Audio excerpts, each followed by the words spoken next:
भागवत पुराण दसम स्कंद 29वां अध्याय रासलीला आरंभ। भागवत पुराण दसम स्कंद 29वां अध्याय रासलीला आरंभ। श्री सुखदेव जी कहते हैं, परीक्षित, शरद ऋतु थी, उसके कारण बेला, चमेली आदि सुगंधित पुष्प खिलकर महक रहे थे। भगवान ने चीरहरण के समय गोपियों को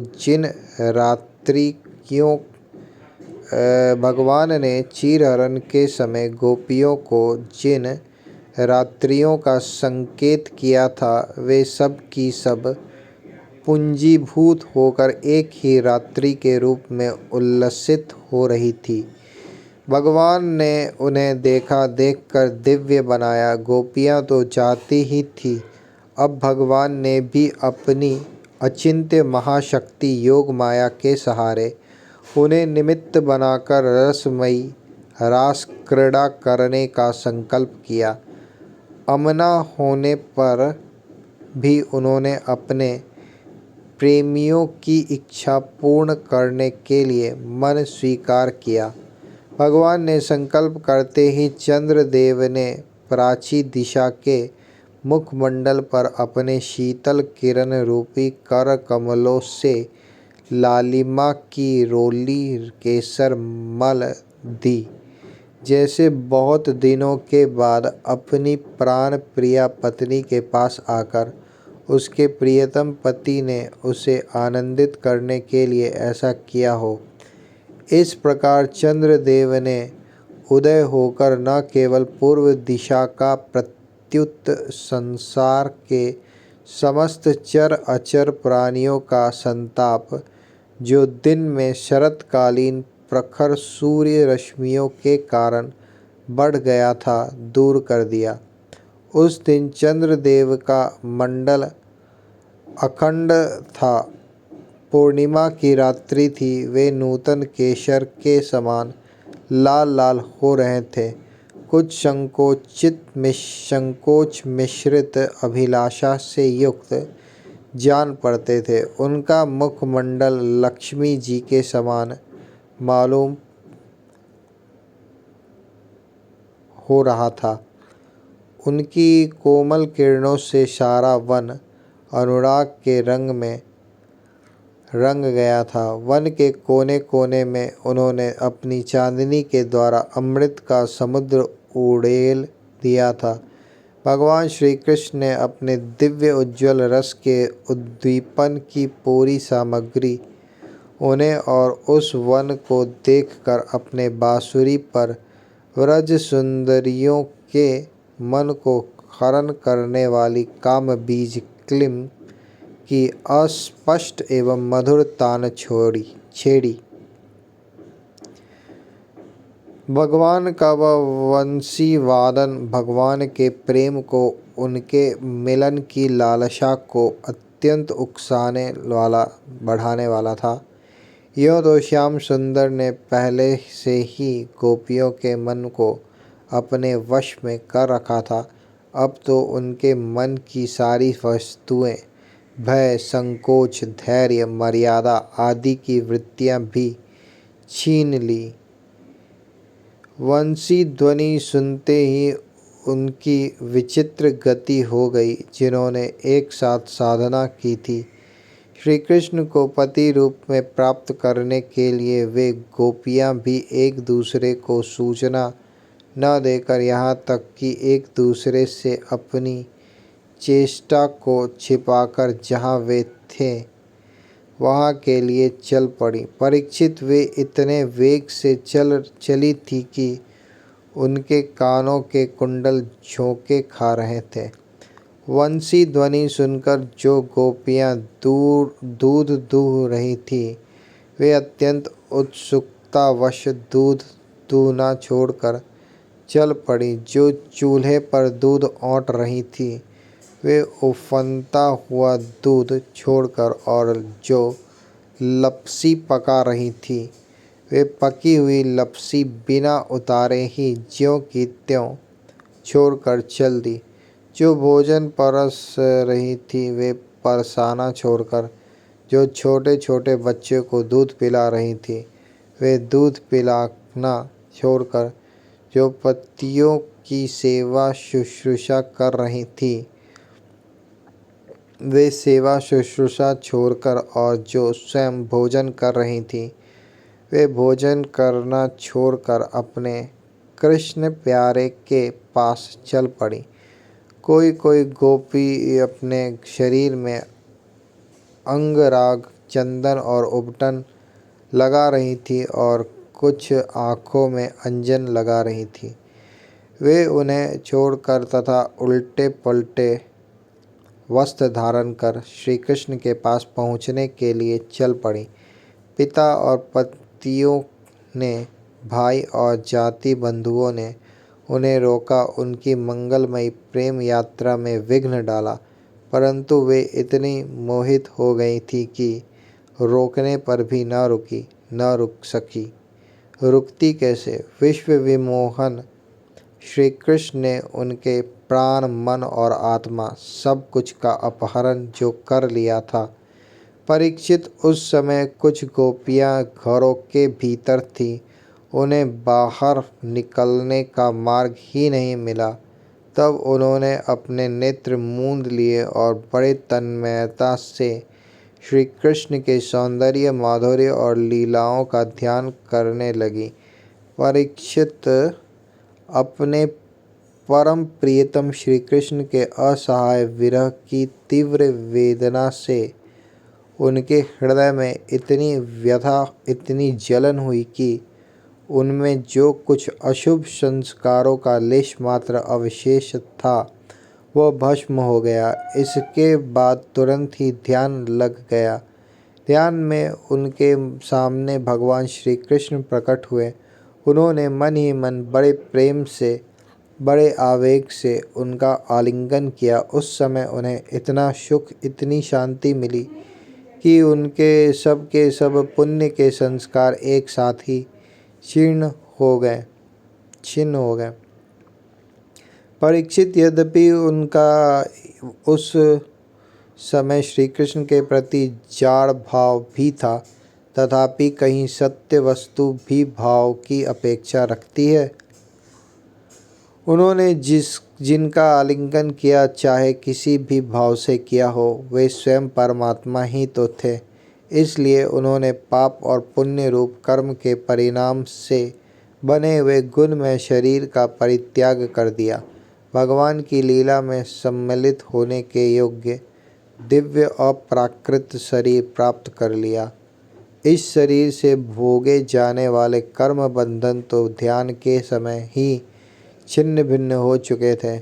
राजा परीक्षित ने पूछा, भगवान, गोपियों तो भगवान श्री कृष्ण को केवल अपना परम प्रियतम ही मानती थी, उनका उनमें ब्रह्म भाव नहीं था। इस प्रकार उनकी दृष्टि प्राकृत गुणों में ही आसक्त दिखती है। ऐसी स्थिति में उनके लिए गुणों के प्रवाह रूप इस संसार की निवृत्ति कैसे संभव हुई? श्री सुखदेव जी ने कहा, परीक्षित, मैं तुम्हें तुम्हारे पहले ही कह चुका हूँ कि चेदी राज शिशुपाल भगवान के प्रति द्वेष भाव रखने पर भी अपने प्राकृत शरीर को छोड़कर अप्राकृत शरीर से उनका पार्षद हो गया।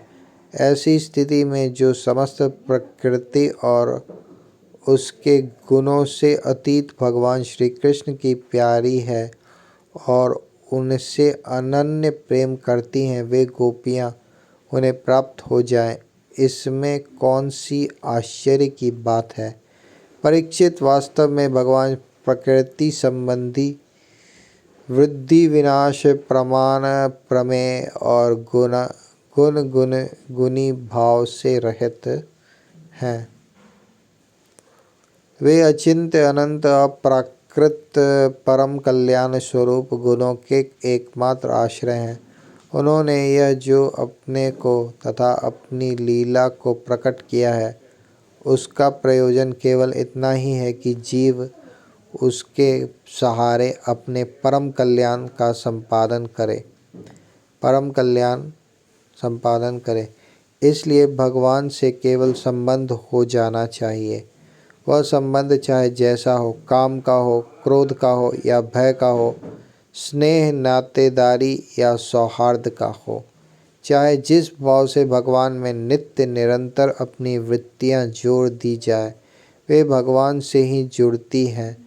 इसलिए वृत्तियां भगवानमय हो जाती हैं और उस जीव को भगवान की ही प्राप्ति होती है। परीक्षित तुम्हारे जैसे परम भागवत भगवान का रहस्य जानने वाले भक्तों को श्री कृष्ण के संबंध में ऐसा संदेह नहीं करना चाहिए। योगेश्वरों के भी ईश्वर अजन्मा भगवान के लिए भी यह कोई आश्चर्य की बात है। अरे, उनके संकल्प मात्र से, भौहों के इशारों से सारे जगत का परम कल्याण हो सकता है।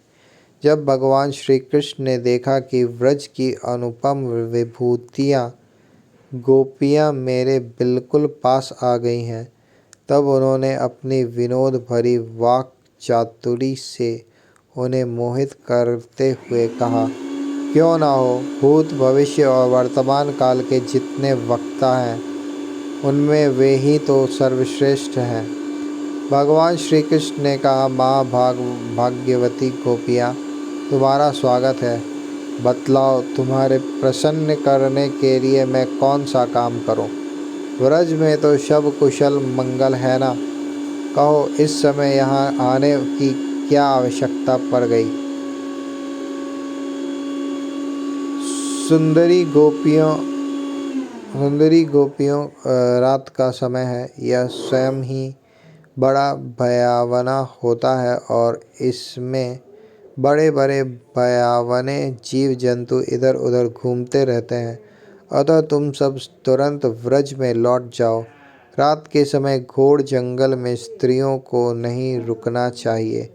तुम्हें न देखकर तुम्हारे माँ बाप, पति पुत्र और भाई बंधु ढूंढ रहे होंगे। उन्हें भय में न डालो। तुम लोगों ने रंग बिरंगे पुष्पों से लदे हुए इस वन की शोभा को देखा।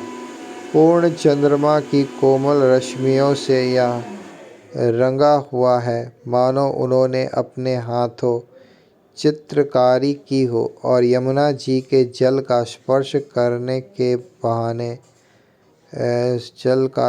करके बहने वाले शीतल समीर की मंद मंद गति से हिलते हुए वे वृक्षों के पत्ते तो इस वन की शोभा को और भी बढ़ा रहे हैं। परंतु अब तो तुम लोगों ने यह सब कुछ देख लिया। हे सतियों, अब देर मत करो, शीघ्र से शीघ्र व्रज में लौट जाओ। अपने पतियों की सेवा शुश्रूषा करो। देखो, तुम्हारे घर के नन्हे नन्हे बच्चे और गायों के बछड़े रो रंभा रहे हैं। उन्हें दूध पिलाओ, गौएं दुहो, अथवा यदि मेरी प्रेम से परवश होकर तुम लोग यहाँ आई हो तो इसमें कोई अनुचित बात नहीं हुई। यह तो तुम्हारे योग्य ही है, क्योंकि जगत के पशु पक्षी तक मुझसे प्रेम करते हैं, मुझे देखकर प्रसन्न होते हैं। कल्याणी गोपियों, स्त्रियों का परम धर्म यही है कि वे पति और उसके भाई बंधुओं की निष्कपट भाव से सेवा करें और संतान का पालन पोषण करें। जिन स्त्रियों को उत्तम लोक प्राप्त करने की अभिलाषा हो, वे पातकी को छोड़कर और किसी भी प्रकार के पति का परित्याग न करे, भले ही वह बुरे स्वभाव वाला, भाग्यहीन, वृद्ध, मूर्ख, रोगी या निर्धन ही क्यों न हो। कुलीन स्त्रियों के लिए जार पुरुष की सेवा सब तरह से निंदनीय है। इससे उसका परलोक बिगड़ता है, स्वर्ग नहीं मिलता, इस लोक में अपयश होता है। यह कुकर्म स्वयं तो अत्यंत तुच्छ क्षणिक है ही, इसमें प्रत्यक्ष वर्तमान में भी कष्ट ही कष्ट है। मोक्ष आदि की तो बात ही कौन करे। यह साक्षात परम भय नरक आदि का हेतु है। गोपियों, मेरी लीला और गुणों के श्रवण से, रूप के दर्शन से, उन सब के कीर्तन और ध्यान से मेरे प्रति जैसे अनन्य प्रेम की प्राप्ति होती है, वैसी प्रेम की प्राप्ति पास रहने से नहीं होती। इसलिए तुम लोग अभी अपने अपने घर लौट जाओ।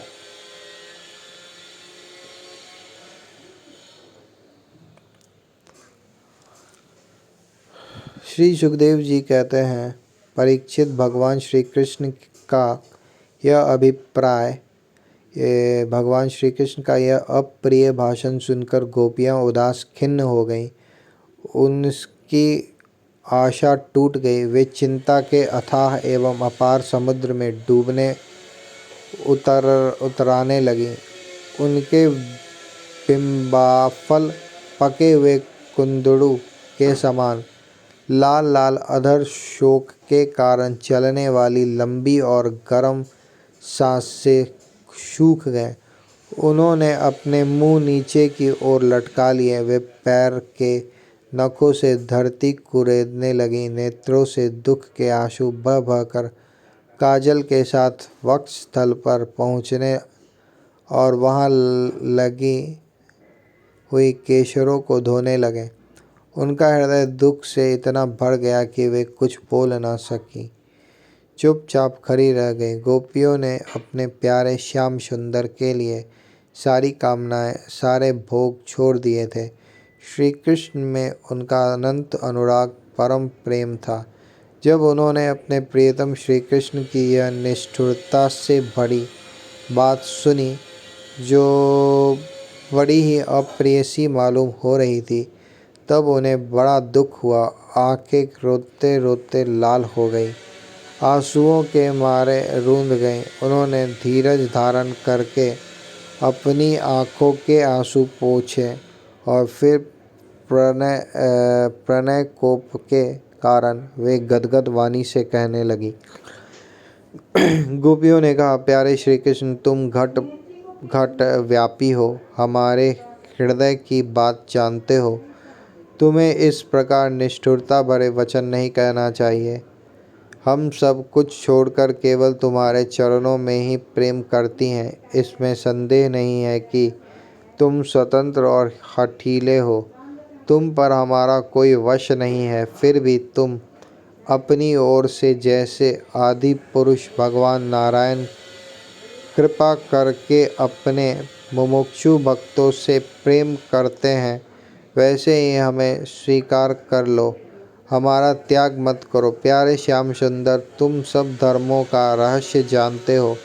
तुम्हारा यह कहना कि अपने पति, पुत्र और भाई बंधुओं की सेवा करना ही स्त्रियों का स्वधर्म है, अक्षरशः ठीक है। परंतु इस उपदेश के अनुसार हमें तुम्हारी ही सेवा करनी चाहिए, क्योंकि तुम ही सब उपदेशों के पद चरम लक्ष्य हो, साक्षात भगवान हो। तुम ही समस्त शरीरधारियों के सुहृद हो, आत्मा हो और परम प्रियतम हो। आत्मज्ञान में निपुण महापुरुष तुमसे ही प्रेम करते हैं, क्योंकि तुम नित्य प्रिय एवं अपने ही आत्मा हो। अनित्य एवं दुखद पति पुत्रादि से क्या प्रयोजन है। परमेश्वर, इसलिए हम पर प्रसन्न हो, कृपा करो। कमल नयन, चिरकाल से तुम्हारे प्रति पाली पोषी आशा अभिलाषा की लहलहाती लता का छेदन मत करो। मनमोहन, अब तक हमारा चित्त घर के काम धंधों में लगता था, इसी से हमारे हाथ भी उनमें रमे हुए थे। परंतु तुमने हमारे देखते देखते हमारा वह चित्त लूट लिया। इसमें तुम्हें कोई कठिनाई भी नहीं उठानी पड़ी। तुम तो सुख स्वरूप हो ना, परंतु अब तो हमारी गति मति निराली ही हो गई है। हमारे ये पैर तुम्हारे चरण कमलों को छोड़कर एक पग भी हटने के लिए तैयार नहीं हट रहे हैं, फिर हम व्रज में कैसे जाएं, और यदि वहां जाएं भी तो क्या करें, तो करें क्या। प्राण वल्लभ हमारे प्यारे सखा, तुम्हारी मंद मंद मधुर मुस्कान, प्रेम भरी चितवन और मनोहर संगीत ने हमारे हृदय में तुम्हारे प्रेम और मिलन की आग धधका दी है। उसे तुम अपने अधरों की रसधारा में से बुझा दो, नहीं तो प्रियतम हम सच कहती हैं, तुम्हारी विरह व्यथा की आग से हम अपने अपने शरीर जला देंगी और ध्यान के द्वारा तुम्हारे चरण कमलों को प्राप्त करेगी। प्यारे कमल नयन, तुम वनवासियों के प्यारे हो और वे भी तुमसे बहुत प्रेम करते हैं। इससे प्रायः तुम उन्हीं के पास रहते हो। यहाँ तक कि तुम्हारे जिन चरण कमलों की सेवा का अवसर स्वयं लक्ष्मी जी को भी कभी कभी ही मिलता है, उन्हीं चरणों का स्पर्श हमें प्राप्त हुआ। जिस दिन यह सौभाग्य हमें मिला और तुमने हमें स्वीकार करके आनंदित किया, उसी दिन से हम और किसी के सामने एक क्षण के लिए भी ठहरने में असमर्थ हो गई हैं। पति पुत्रादि को की सेवा तो दूर रही, हमारे स्वामी जिन लक्ष्मी जी का कृपा कटाक्ष प्राप्त करने के लिए बड़े बड़े देवता तपस्या करते रहते हैं, वही लक्ष्मी जी तुम्हारे वक्षस्थल में बिना किसी की प्रतिद्वंदिता के स्थान प्राप्त कर लेने पर भी अपनी सौत तुलसी के साथ तुम्हारे चरणों की रज पाने की अभिलाषा किया करती हैं। अब तक के सभी भक्तों ने उन चरण रज का सेवन किया है, उन्हीं के समान हम भी तुम्हारी उसी चरण रज की शरण में आई हैं। भगवान, अब तक जिसने भी तुम्हारे चरणों की शरण ली, उसके सारे कष्ट तुमने मिटा दिया। अब तुम हम पर कृपा करो, हमें भी अपने प्रसाद का भाजन बनाओ। हम तुम्हारी सेवा करने की आशा अभिलाषा से घर गांव कुटुंब सब कुछ छोड़कर तुम्हारे युगल चरणों की शरण में आई हैं। प्रियतम, वहाँ तो तुम्हारी आराधना के लिए अवकाश ही नहीं है। पुरुष भूषण पुरुषोत्तम तुम्हारी मधुर मुस्कान और चारु चितवन ने हमारे हृदय की प्रेम की मिलन की आकांक्षा की आग धधका दी है। हमारा रोम रोम उससे जल रहा है। तुम हमें अपनी दासी के रूप में स्वीकार कर लो, हमें अपनी सेवा का अवसर दो। प्रियतम, तुम्हारा सुंदर मुख कमल जिस पर घुंघराली अलकें झलक रही हैं, तुम्हारे ये कमनीय कपोल जिन पर सुंदर सुंदर कुंडल अपना अनंत सौंदर्य बिखेर रही हैं, तुम्हारे ये मधुर अधर जिनकी सुधा को भी लजाने वाली हैं, तुम्हारी यह नयन मनोहरी चितवन जो मंद मंद मुस्कान से उल्लसित हो रही हैं, तुम्हारी ये दोनों भुजाएं जो शरणागतों को अभय दान देने में अत्यंत उदार हैं, और तुम्हारे यह वक्षस्थल जो लक्ष्मी जी का सौंदर्य की एकमात्र देवकी का नित्य क्रीड़ा स्थल है, देखकर हम सब तुम्हारी दासी हो गई हैं। प्यारे श्याम सुंदर, तीनों लोकों में भी और ऐसा कौन सी स्त्री है जो मधुर मधुर पद और आरोह अवरोह क्रम से विभिन्न प्रकार की मूर्छनाओं से युक्त तुम्हारी वंशी की तान सुनकर तथा इस त्रिलोक सुंदर मोहिनी मूर्ति को जो अपने एक बूंद सौंदर्य से त्रिलोकी को सौंदर्य का दान करती हैं, एवं जिन्हें देखकर गौ पक्षी वृक्ष और हरिण भी रोमांचित पुलकित हो जाते हैं, अपने नेत्रों से निहार कर आर्य मर्यादा से विचलित न हो जाए। कुल कान और लोक लज्जा को त्याग कर तुम में अनुरक्त न हो जाए। हमसे यह बात छिपी नहीं है कि जैसे भगवान नारायण देवताओं की रक्षा करते हैं, वैसे ही तुम व्रजमंडल का भय और दुख मिटाने के लिए ही प्रकट हुए हो। और यह भी स्पष्ट ही है कि दीन दुनियों पर तुम्हारा बड़ा प्रेम, बड़ी कृपा है। प्रियतम, हम भी बड़ी दुखिनी हैं। तुम्हारे मिलन की आकांक्षा की आग से हमारा वक्षस्थल जल रहा है। तुम अपनी इस दासियों के वक्षस्थल और सिर पर अपने कोमल कर कमल रख कर इन्हें अपना लो, हमें जीवन दान दो। श्री सुखदेव जी कहते हैं, परीक्षित, भगवान श्री कृष्ण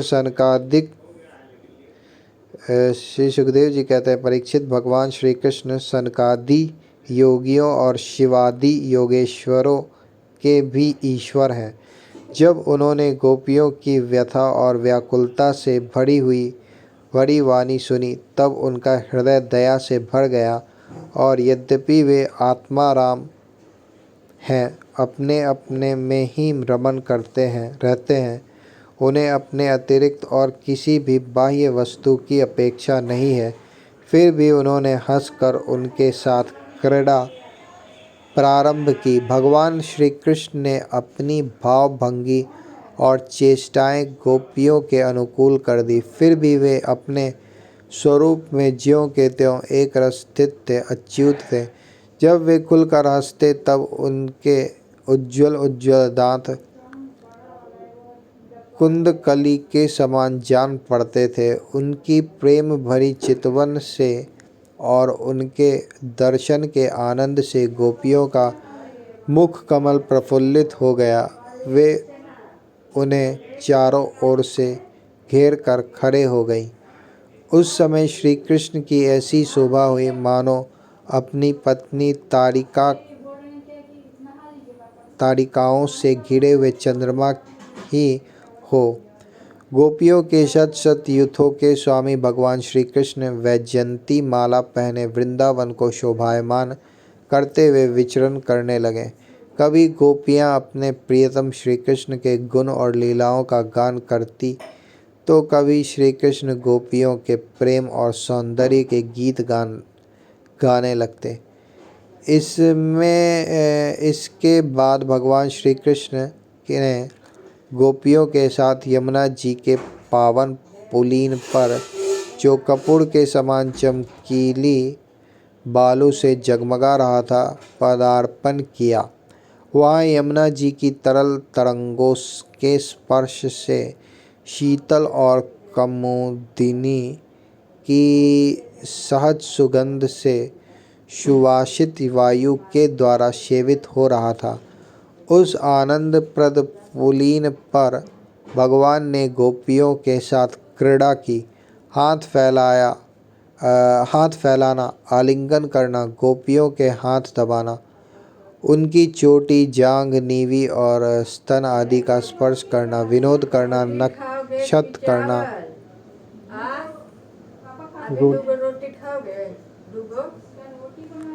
दूगो खा लेना रोटी, दूगो या तीन गो। अब बाद में मन होगा ना तो थोड़ा सा चावल। आपकी नहीं ना कीजिए, रुको ना, बाल्टी इसलिए नहीं आए थे कि पानी ना। वो यमुना जी के तरल तरंगों का स्पर्श से शीतल और कुमुदिनी की सहज सुगंध से सुवासित वायु के द्वारा सेवित हो रहा था। उस आनंदप्रद पुलीन पर भगवान ने गोपियों के साथ क्रीड़ा की। हाथ फैलाना, आलिंगन करना, गोपियों के हाथ दबाना, उनकी चोटी, जांघ, नीवी और स्तन आदि का स्पर्श करना, विनोद करना, नक्षत करना, विनोदपूर्ण चितवन से देखना और मुस्काना। इन क्रियाओं के द्वारा गोपियों के दिव्य कामरस को प्रमोज्वल प्रेम भाव को उत्तेजित करते हुए भगवान श्री कृष्ण उन्हें क्रीड़ा द्वारा आनंदित करने लगे। उदार शिरोमणि सर्वव्यापक भगवान श्री कृष्ण ने जब इस प्रकार गोपियों का सम्मान किया, तब गोपियों के मन में ऐसा भाव आया कि संसार की समस्त स्त्रियों में हम ही सर्वश्रेष्ठ हैं, हमारे समान और कोई नहीं है। वे कुछ मानवती हो गई। जब भगवान ने देखा कि इन्हें तो अपने सुहाग का कुछ गर्व हो आया है और मान भी करने लगी हैं, तब वे उनका गर्व शांत करने के लिए तथा उनका मान दूर कर प्रसन्न करने के लिए वहीं उनके बीच ही अंतर्धान हो गए।